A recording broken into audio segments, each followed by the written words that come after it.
Hi, it's Therese from Lostinpaper, and today I'm going to be sharing a card using the watercolor brush markers from Altenew.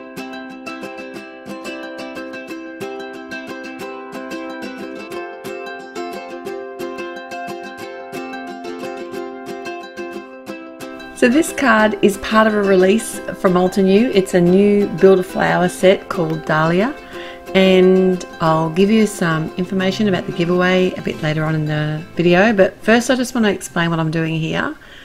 I've stamped out the image and a couple of the leaves from the set in some of the permanent black Altenew ink, and I pre-stamped these because I want to do some watercoloring, and I like to let my image sit for about 20 minutes or so, just to let the ink settle so that it doesn't bleed when I start to watercolor. You could also hit it with a heat tool just to speed the process, but I didn't want to do that. I wanted to let it sit. And it probably wouldn't have warped, because that's the main reason why I wouldn't want to do that. But I didn't want to take the chance. So I am colouring this image on some Bristol Smooth cardstock, and how I like to colour my image is by adding my colour to the image and then drawing it out with some water. So I've got both a darker and a lighter colour. It doesn't matter what colours you use. I'm using the dusk and the second blue is called Sea Breeze, which is a really pretty sort of, it's almost like it could be a pale blue if you added enough water to it. And I'm using one of the water brush they're like an aqua brush from Altenew. It's the middle size, and if I want to add more water I can just squeeze the barrel a little bit, and it doesn't matter with any of these markers, the markers or the barrel of water. I can actually just clean them off on a piece of paper towel that I've kept to the side here. So if I contaminate the bristles, they're not bristles, are they? I can't remember.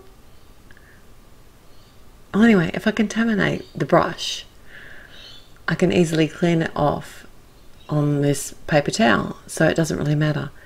I add two different colours, the dark and the light, and then just draw it out with the water brush. I do pretty much each petal separately, and that just makes it look more realistic, I think.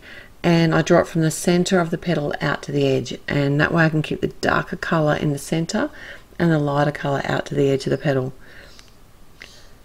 So the leaves, I did come in with the emerald and the limeade, and I just felt that they were a bit too jade. It wasn't right. So what I did was actually come in with a darker green, the moss color. So the two sets of water brush markers that I'm using today, watercolor brush markers, are Spring Garden and the Winter Wonderland set. And I think by adding the moss colour over top and then just dragging the colour through the colour I already laid down, I think it worked perfectly. It just muted that blueness to the green. It kind of was clashing with the dusk colour that I'd used.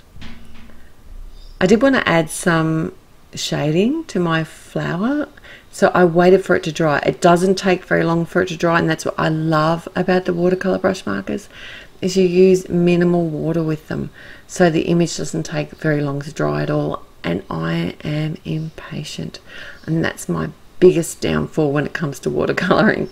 So by just adding a touch of the jet black in the corner of the petals and dragging it up with some water, dabbing it off with my paper towel, I got that sort of depth that I hadn't had before.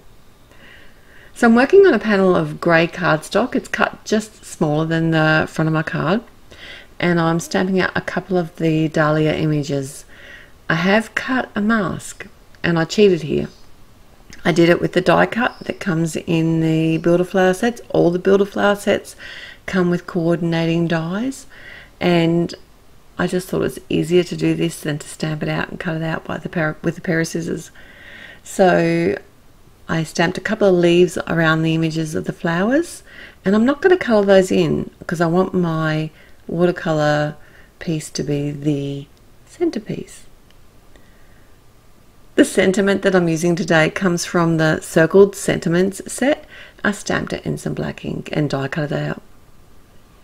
I did use the circle dies from the circled halftone circles set because I don't have the coordinating dies, but I think it worked. It's probably a little bit wider than I would have liked.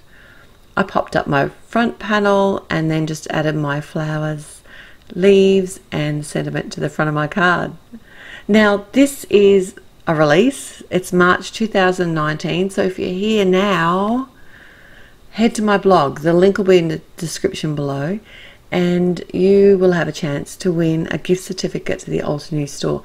I'm also going to list all of the other participants in the blog hop, and a lot of those guys have giveaways as well. So if you head through those links and see the amazing stuff that they've made, then you'll have more chances to win.